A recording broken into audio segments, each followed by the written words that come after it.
Olá, seja bem recebido, seja bem recebida por aqui.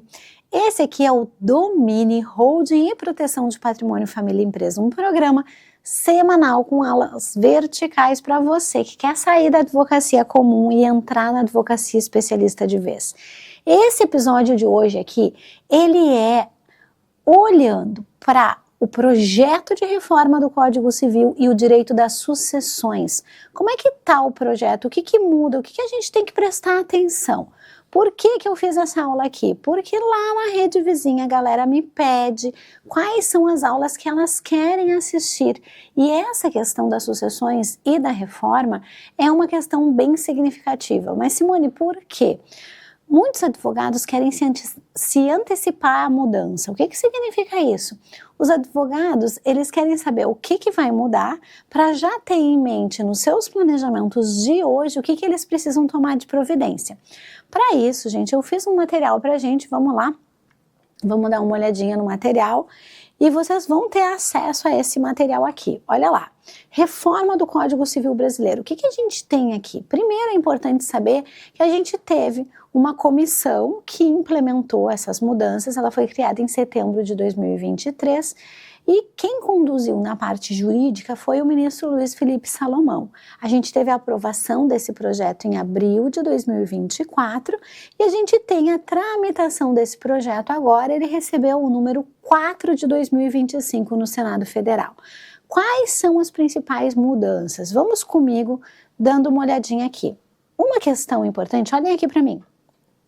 Uma questão importante aqui é identificar que a gente tem uma mudança de perspectiva do direito sucessório. Até o Código de 2002, o direito sucessório era visto como um direito com regras extremamente engessadas. Então, enquanto na família a gente tinha aquela resposta do depende, todas as vezes depende, não sei, depende, a gente tem que olhar os valores afetivos, as qualificações. O direito das sucessões, ele veio numa marca um pouco mais literal. E agora tem uma tendência com esse projeto de aumentar a autonomia privada do dono do patrimônio ou da dona do patrimônio. Simone, isso é bom ou isso é ruim? A gente precisa ter em mente que isso sozinho não é bom nem ruim, mas isso em conjunto com outras regras de direito sucessório e outras regras do Código Civil, pode significar benefícios para uns e prejuízos para outros. E, em outra medida, benefícios para outros e prejuízos para uns. Simone, mas eu não estou entendendo muito bem. Muito tem se falado sobre alguns impactos relacionados ao papel dos cônjuges e companheiros. E muito se teve criticado, inclusive, com relação ao que o Código de 2002 fez nessa circunstância. Como vocês sabem, o Código de 16 vem trazendo uma perspectiva mais patrimonialista da família. O Código de 2002, um pouco mais atualizado, mas num projeto que é da década de 70, incorpora algumas mudanças da Constituição Federal fundamentais para essa implementação, e a ideia seria que esse código, então, que na verdade não é um código, mas uma proposta de reforma, tem ali alterações significativas para atender os ditames dessa sociedade. Vamos dar uma olhadinha aqui no que a gente tem. A primeira mudança fundamental está no rol dos herdeiros necessários. A lei atual, gente, que é o nosso Código de 2002, ele indica que são herdeiros necessários os descendentes, os ascendentes e o cônjuge. E o que que isso significa? Olhem aqui para mim. Isso significa que a minha herança vai ser entregue, se eu nada fizer ao contrário, somente para essas pessoas. E mais do que isso, esses herdeiros são os herdeiros que têm a garantia legal da legítima, ou seja, eu só posso dispor de metade do meu patrimônio se eu tenho herdeiros necessários. Eu costumo dar o exemplo da Ivete Sangalo, e vocês já sabem disso, eu deixo meus testamentos todos para a Veveta. Um dia talvez a gente vá se conhecer, eu vou dizer, Ivete, todos os meus exemplos são contigo, já te deixei todos os meus bens. E o que significa isso? Eu, Simone, tenho descendentes e tenho ascendentes vivos e também tenho cônjuge. Isso significa dizer que eu posso deixar somente 50% do meu patrimônio para a Ivete ou para quem quer que seja. Porque estes herdeiros necessários recebem essa garantia. Beleza, Simone. E qual é o projeto, então? Na nova proposta, a ideia é retirar o cônjuge e o companheiro deste lugar, informando que serão herdeiros necessários somente os descendentes e os ascendentes. Então, o cônjuge e o companheiro saem dessa lista. Simone, qual é o impacto que isso tem? Muito grande. Todas as pessoas que tiverem cônjuge e companheiro somente, sem ter descendentes ou ascendentes, podem afastar o cônjuge e o companheiro por testamento. Isso significa dizer que se eu não tenho filhos e não tenho pais vivos, o meu cônjuge pode não herdar nada de mim. Então eu posso criar uma regra de afastamento dessa sucessão por testamento. E aí muita gente no Instagram, o Instagram bombou, ai cuidado, coitadinha da viúva, Simone, olha lá, vai tirar a viúva da sucessão. Não só a viúva, mas o viúvo também.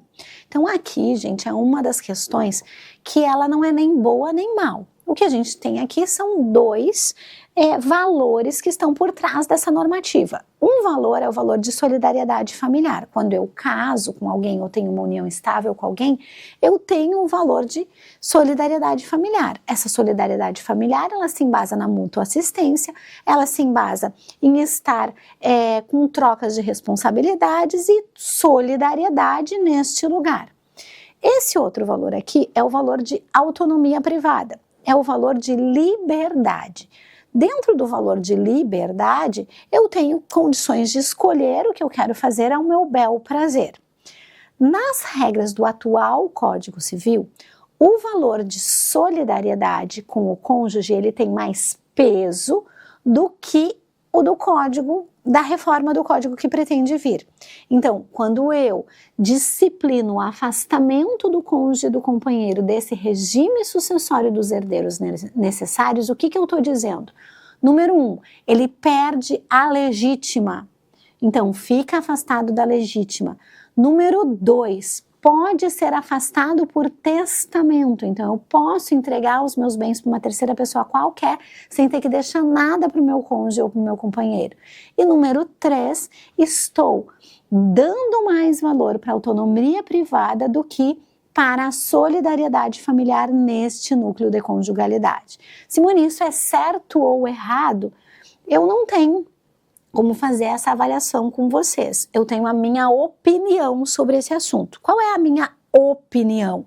A minha opinião é que um volume grande de pessoas fica em situação de vulnerabilidade quando o outro falece.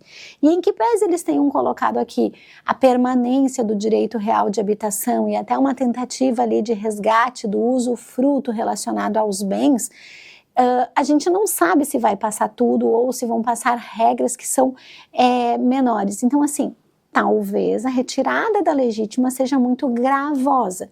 E aí soma-se isso à situação de extrema vulnerabilidade do ser humano feminino.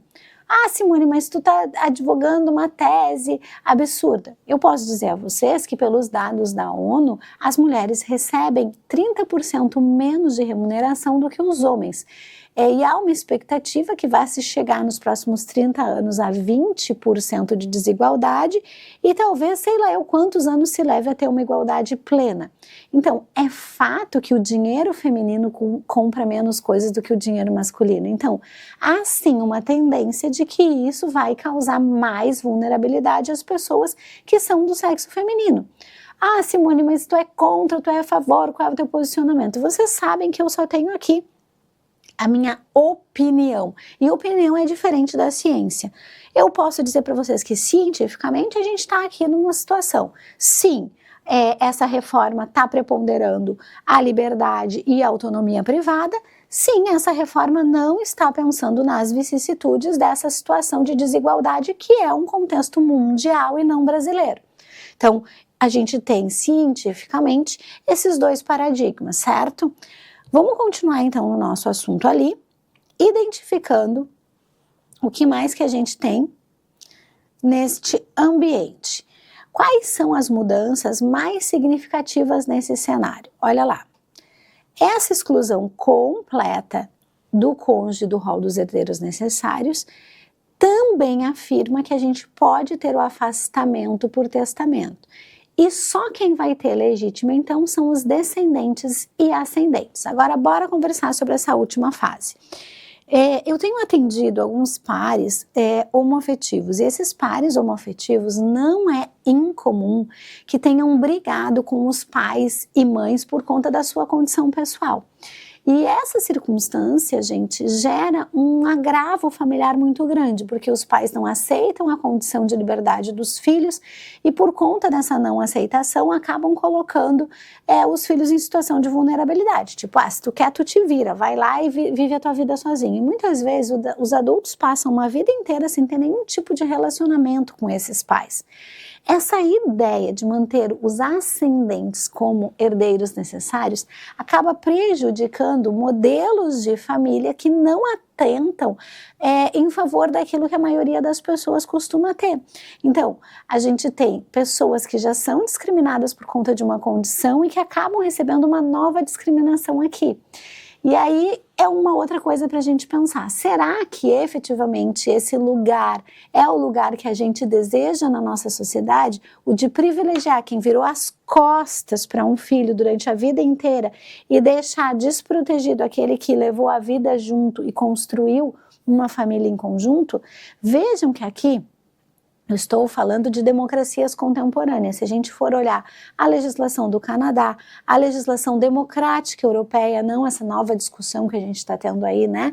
Todas as legislações democráticas de países desenvolvidos, elas incluem as percepções das diferenças e elas não trazem discriminações. Pelo contrário, no regime lá dos direitos humanos, a gente tem vedação a discriminações indesejáveis, discriminações que não têm motivação em nenhum tipo de outra natureza. Então aqui a gente vai ter 3 problemas, vocês viram?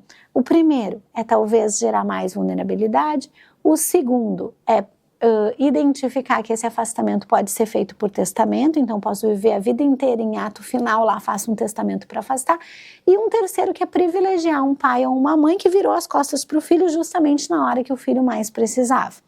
Então, esses são os efeitos. Esse é o principal efeito, é aquilo que a gente tem que saber para os nossos clientes. Tá, Simone, o que mais que a gente tem nesse lugar? O que mais que a gente tem que a gente pode construir, então? Existe uma nova regulamentação no direito sucessório que diz respeito aos bens digitais. Deixa eu ver se eu aumento para a gente. A gente tem lá uma regulamentação sucessória dessas questões relacionadas aos bens digitais. E lá no 1791 há a identificação que os bens digitais do falecido de valor economicamente apreciável integram a herança. Por que que isso é importante? Eu não sei se vocês sabem, olhem aqui para mim, cada uma dessas plataformas digitais que a gente usa, e hoje os celulares e tudo mais, essas plataformas digitais, elas têm termos de uso. E no mesmo ambiente, encontram-se convivendo questões que são questões de privacidade, que são minhas e também das pessoas que se relacionam comigo. Então pensem lá, as minhas mensagens privadas que eu troquei com uma determinada pessoa, elas são privadas minhas e também são privadas daquela pessoa.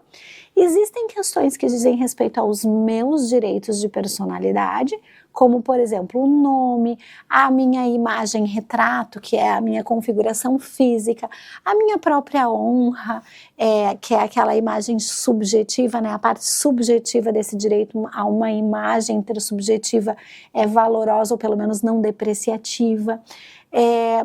Uma integridade psicofísica, que é o direito de não ser ofendida nesses canais. Um certo direito à privacidade ou à intimidade, né, que ostenta ali os canais de comunicação em geral, E isso faz parte dos meus direitos de personalidade. E esses são meus, eles não se projetam para depois do falecimento, porque eles geralmente falecem com o titular. O que se projeta para depois do falecimento são projeções da personalidade que os familiares têm o direito de titularizar caso essa honra e essa imagem do decújo seja ofendida. Ah, Maria não está entendendo. Então vamos lá. Na mesma plataforma de dados, vamos imaginar essa rede que nós estamos aqui, certo? Nesse mesmo lugar, temos as mensagens que nós trocamos, nós temos as questões relativas à minha própria imagem, então, vocês dão um print e começam a me difamar, vocês são impedidos de fazer isso. Temos as questões, então, que são da Simone com outra pessoa, as questões dos direitos de terceiros das outras pessoas, as questões que são direitos de personalidade da Simone, que geralmente morrem com a Simone, salvo as projeções da personalidade que os familiares podem titularizar. E agora eu vou dar um exemplo. Lembram do caso da Elis Regina, que apareceu numa propaganda de veículo? Ela foi criada por uma inteligência artificial generativa naquela época e foi colocada dirigindo, se não me engano era uma Kombi. Aliás, é só digitar Elis Regina comercial da Volks, eu acho que era um carro, sei lá. O que aconteceu nesse momento aí? Houve muita questão relacionada, será que dá para a gente recriar uma pessoa que já faleceu num ambiente para que a gente tenha fins comerciais? E a gente tem uma polêmica grande que será que eu posso recriar a personalidade digital, que seria a projeção da imagem retrato da Elis Regina e colocar a Elis Regina num determinado contexto? Sobre isso eu tenho um texto bem interessante, num dos enunciados do IBDFAN, tem um comentário a um enunciado que diz o seguinte: na realidade a gente pode sim recriar os nossos familiares, as pessoas conhecidas, entretanto quais são os limites que nós precisamos ter aqui? Primeiro, saber que não são a própria pessoa, né? Isso pode parecer meio estranho, mas em termos de direito, isso é bem importante, porque a gente pode ter situação relacionada a fraudes, a ilícitos aqui. Segundo, respeitar a personalidade vivida desta pessoa. Então, a gente precisa respeitar as escolhas que essa pessoa fez em vida para a vida dela. Então, imaginem vocês que a Elis Regina tivesse sido vegana a vida inteira. Um comercial que pretendesse fazer propaganda de churrasco com a Elis Regina dizendo depois de morta, agora eu gosto de carne, ou a carne tal é melhor, pretende ofender a essa imagem vivida da pessoa. Então, quando a gente trabalha com a ideia de uma projeção de alguns atributos da personalidade pós-mortem, a gente está respeitando o vivido desta pessoa. E além desse respeito a esse vivido, a gente tem também, gente, nas plataformas, uma parte que possível de ser remunerada, que diz respeito ao volume de seguidores, que diz respeito ao tipo de monetização que essa pessoa recebe ou não. Se vocês querem saber quanto que custa um perfil, querem ter uma ideia de apreciação econômica, é simples, entrem no Google e digitem assim, site para avaliar perfis de Instagram. E aí vocês vão ver mais ou menos quanto é que custam as contas. E isso tem um valor econômico. Tem pessoas que fazem uso comercial desse lugar. Então, vamos imaginar que ao invés de ser um canal de educação, como é o meu, eu tivesse um canal de comércio mesmo, certo? E aqui eu vendesse coisas neste lugar aqui. Se eu tivesse um canal de comércio, eu teria um perfil econômico muito maior. E no caso do meu óbito, quem é que fica com esse perfil? E aí aqui, gente, existem 3 regulamentos importantes. O regulamento das próprias plataformas, que é contratual e que vem a partir das diretrizes da plataforma, que a gente aceita lá sem nem ler, eu não sei vocês, mas eu não leio.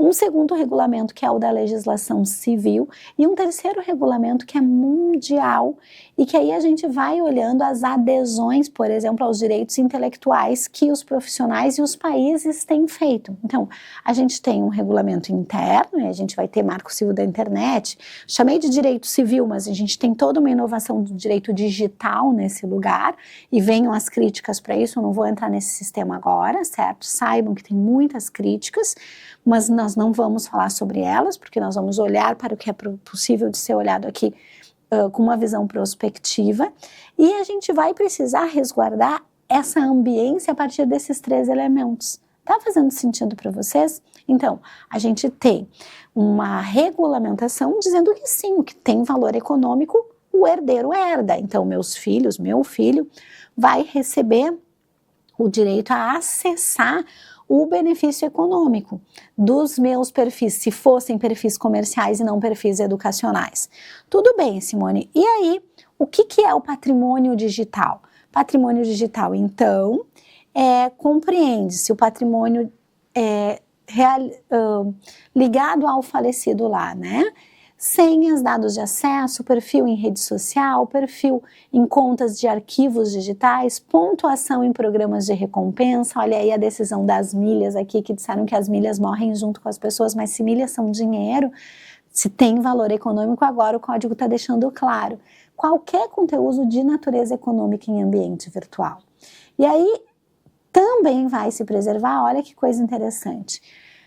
As comunicações privadas do falecido não podem ser acessadas pelos herdeiros, salvo a manifestação expressa de última vontade ou autorização judicial fundamentada. Simone, da onde que sai isso? A gente teve um caso famoso na Alemanha de uma menina que cometeu suicídio e os pais ajuizaram uma ação contra uma plataforma dessas para quebrar o segredo de comunicação da menina, porque ali se acreditava que tinha algum elemento que pudesse indicar a responsabilidade ou se alguém teria instigado a essa situação de suicídio. Então, aqui a gente tem uma inovação grande. Por que que isso é inédito? Volta lá para a apresentação. É uma regulamentação sobre herança com proteção específica para a comunicação privada e tem uma definição clara do que é patrimônio digital. Olhem aqui para mim. Eu sei que se você é civilista raiz, se você é civilista que estudou muito a parte do direito das personalidades, que estudou muito a partir da doutrina clássica, talvez aqui você tenha alguma situação de desconforto e tá tudo bem. O que acontece é que a maioria dos operadores de direito não conseguem transportar as noções clássicas tradicionais de personalidade, pessoa e patrimônio para as questões digitais. E pela falta de uma legislação, acaba não conseguindo proteger aquilo que precisa ser protegido. O legislador fez essa opção e eu tô com você, eu sei que eventualmente talvez não fosse a melhor, mas às vezes deixar claro para o legislador o que ele pode fazer é uma salvaguarda de que o tutelado, de que a pessoa que está ali na outra ponta vai ter o que ela precisa. Então, deixamos aberto o canal para autorização digital, então se tivéssemos um caso desse aqui, autorização judicial, um caso desse tipo aqui, a gente podia pedir autorização para que se quebrasse o segredo de comunicação por conta dessa circunstância e o juiz autorizando, estaria tudo certo. Então, quando a gente trabalha com esses assuntos, a gente não está trabalhando com coisas, vamos dizer assim, irreais, mas são problemas da vida real. Então, se você é um civilista raiz, um civilista clássico, tenha paciência com esse lugar. Isso é só uma construção na tentativa de mais pessoas que não conseguem fazer essa transposição do direito sejam acessadas por essa normativa. Certa ou errada, a normativa é essa.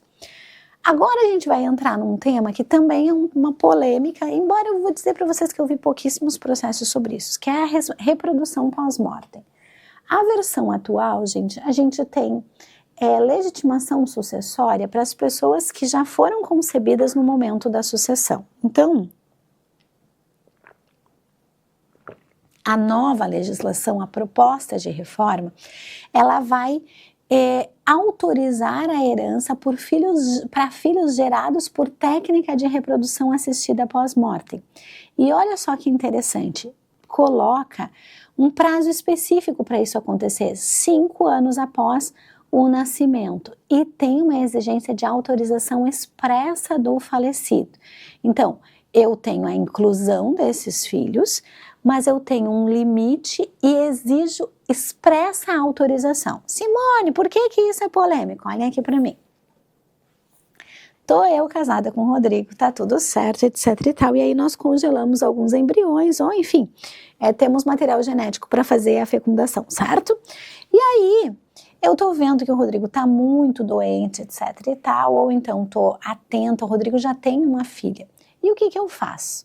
Eu vou lá e faço técnicas de fertilização in vitro para que, ao invés de dividir a herança só para a filha dele, eu tenha mais 1, 2, 3, 4 ou 5 herdeiros, de forma que a Ana receba 1/6 e os meus filhos recebam 5/6 hereditários.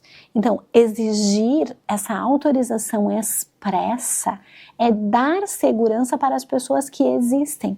Porque se a gente não firma um prazo, se a gente não fixa uma deadline para isso acontecer, a gente pode ter efetivamente uma má intenção e uma procriação com demandas argentárias aí, né? Querendo la plata, querendo receber valores que são valores que às vezes não são nem, vamos dizer assim, questionados. Posso dizer para vocês que o volume de pessoas que usa esse artigo é muito pequeno, tá? Mas bora lá. Depois a gente tem novas cláusulas de exclusão da sucessão. E que causas são essas? Novas causas de indignidade. Então, bora lá. Eu tenho a primeira, que é a destituição da autoridade parental, abandono material afetivo voluntário injustificado. E olha que coisa interessante. O autor de ato infracional que comete crime doloso aqui também. Para que serve isso aqui? Olhem aqui para mim. Às vezes a gente tem um neto que é muito cruel com os avós. Às vezes a gente tem um filho muito cruel com seus pais. E não quero olhar o lado dessa história, mas a gente tem alguém que não podia receber a herança. Só que essa pessoa, ela não está muito direitinho ali nas causas de indignidade, que, como vocês sabem, precisam ser ofensas severas, ofensas graves à honra, à integridade psicofísica, ofender dolosamente, atentar contra a vida, são coisas graves. A ideia de novas cláusulas de indignidade, ela traz pra gente a possibilidade de olhar lá, ó, o cara foi destituído da autoridade parental, ou a mina. Eles foram péssimos com esse filho. É justo que eles recebam herança? Essa pessoa abandonou materialmente o pai, agora o pai morreu, ela quer herança, fofinha. Aqui, gente, a lógica que está por trás é uma lógica básica de direito. Pontes de Miranda já nos afirmava lá que a todo direito corresponde um dever fundamental. Não existe uma faceta de direito sem uma faceta de dever. Eu gosto de dizer que é exatamente igual a uma moeda, falando em La Plata, né? A moeda tem uma faceta, a parte da frente, que é o cara, que é a faceta do dever, só que o coroa, que é a parte de trás, é a faceta do direito. Não tem um direito que eu possa dizer, mas isso é direito meu. Não existe isso, gente. Todo o direito meu tem alguém que é destinatário do dever. E esses deveres, que são deveres familiares, às vezes a pessoa dá uma escapadinha para se livrar do dever. Vou dar um exemplo. A pessoa sabe que é filha do fulano de tal, e aí o cidadão tá lá, velhacão lá no leito de morte, doente, precisando de cuidador todo final de semana, toda semana lá, todo dia precisa de alguém. O bonito sabe que é filho, mas ele não ajuiza a ação de reconhecimento de paternidade. Por quê? Foi esperar o velho morrer. Espero o velho morrer, quando esperar o velho morrer, aí eu ajuizo. Quando eu espero alguém falecer, sabendo que eu sou filho, ciente, o que eu estou fazendo? Eu estou declinando da minha faceta do dever de filho e querendo só a parte boa. Eu quero o melhor de dois mundos. E o direito não atende a esse tipo de pessoas, ou não deveria atender. Essa ação, gente, deste jeito, na minha opinião, ela é abuso de direito. Por quê? Porque eu tinha o direito de ser filho? Tinha, mas também tinha o dever de assistir o pai na velhice. Se eu declinei da minha faceta de dever, eu não posso exigir só o meu direito. Tô vencida? Talvez esteja vencida, mas eu quero mostrar para vocês como a teoria do direito, lá da base daquilo que a gente estudou na faculdade, tá por aqui. Então, criar essas novas cláusulas, que são cláusulas relacionadas a uma situação que não é tão grave, mas que pode ser perversa com as pessoas, faz todo sentido para mim. A gente tirou uma situação de crime contra a honra, dá uma olhada lá, e aí o prazo decadencial por indignidade, tá lá de 4 anos. Amplio as cláusulas de exclusão, foco na sucessão, nas questões relacionadas ao abandono e à violação dos deveres familiares. Beleza, agora, gente, eu tenho uma ampliação da sucessão testamentária. Eu tenho uma liberdade relacionada à sucessão contratual, sucessão testamentária. O testador pode individualizar a partilha legítima e os herdeiros necessários vão receber cada um aquilo que ele disse. Isso aqui, gente, já é possível para as pessoas que estudam. As pessoas que não estudam vão dizer, não dá para fazer. Mas quem estuda já sabe que um testamento público é possível de fazer dessa forma, gravando, por exemplo, carimbando a legítima. Tenho um aumento da liberdade testamentária, posso dispor como dividir a legítima, e isso é bem importante, porque agora o tabelião não vai ficar nessa dúvida, não preciso justificar a cláusula de inalienabilidade, porque ela é meio autoexplicativa, e eu posso destinar aqui, grande, até 1/4 da minha legítima aos herdeiros vulneráveis, tendo uma reserva aqui. Então, pessoas com TEA, pessoas com neurodivergências, pessoas com vulnerabilidades de locomoção ou vulnerabilidades relacionadas à drogadição. Então, posso destinar. Tem uma permissão para acordos sobre herdeiros relacionados à colação e partilha. Isso pode ser feito hoje por instrumentos pré-processuais, certo? Aqueles acordos que vão ser levados ao processo. Posso renunciar à condição de herdeira entre cônjuge e companheiro e posso prometer alienar bens da herança para saldar determinadas dívidas. Vamos falar um pouquinho, olhem para mim, sobre essa renúncia da condição de herdeiro necessário. Eu estava falando com o professor Mário Delgado e também com o professor Rolf Madaleno sobre isso, e eu disse assim, gente, mas só um pouquinho, se o cônjuge não é mais herdeiro necessário, ele vai renunciar ao quê? Porque se eu posso renunciar à condição de herdeiro necessário e eu não sou mais herdeiro, que diabo de coisa que me botou aqui. E aí eu achei bem engraçado, o Mário riu assim, olhou para mim, minha amiga, é que nós não sabemos qual é a parte que vai passar e qual a parte que vai persistir. Então nós entendemos na comissão que seria mais inteligente da nossa parte termos 2 regras, uma mais forte, que é o afastamento total da sucessão, e uma um pouco mais fraca, que é essa possibilidade dessa renúncia.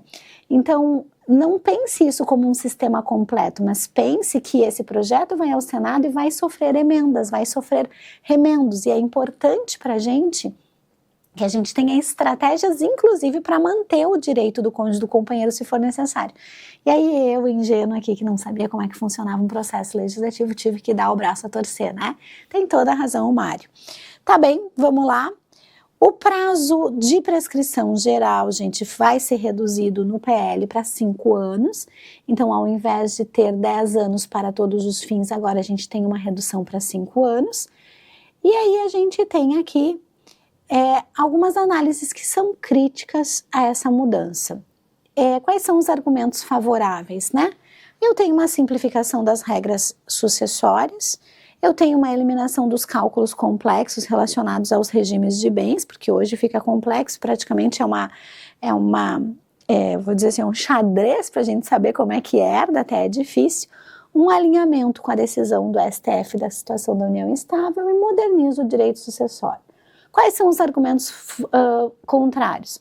Vulnerabilização desse cônjuge sobrevivente, quebra de uma certa expectativa de direitos, porque as regras sucessórias elas valem a partir de agora, então eu casei sobre um regime sucessório e aí agora vai mudar, e em tese isso não é legal.